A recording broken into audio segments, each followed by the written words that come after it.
Channel. ఒక పూట బడి స్టార్ట్ అయింది, ఒక్కటే రోజు అయింది. ఇక సాయంత్రం కాగానే మమ్మీ ఏమైనా స్నాక్ అని అడుగుతుండ్రు.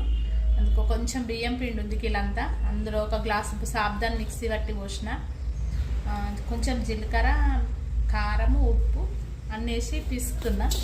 కొన్ని మురుకుల్లాగా వేస్తాను, చేసేటప్పుడు చూస్తా. మురుకుల పావు ఇక రంధ్రాలు ఇన్ని ఉన్నాయి, పెట్టిన చేస్తున్నా.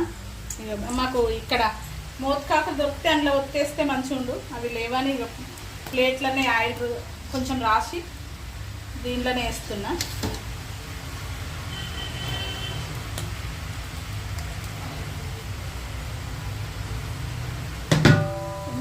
రెండే వేస్తున్నా, ఎక్కువ వేస్తే మంచి గాలే కదా అని. ఎంత బాగా వచ్చినాయి అంటే సేమ్ పాపడల్లానే వచ్చినాయి, టేస్ట్ కూడా మస్తున్నాయి, పట్టినే తిరుగుతున్నాయి. మీరు కూడా ఒకసారి ఇట్లా సాబ్దాన్ వేసి ట్రై చేయండి. ఇంత క్రిస్పీగా అయినాయి. ఇవి కూడా ఇంకో వెరైటీ కూడా వేసినాం.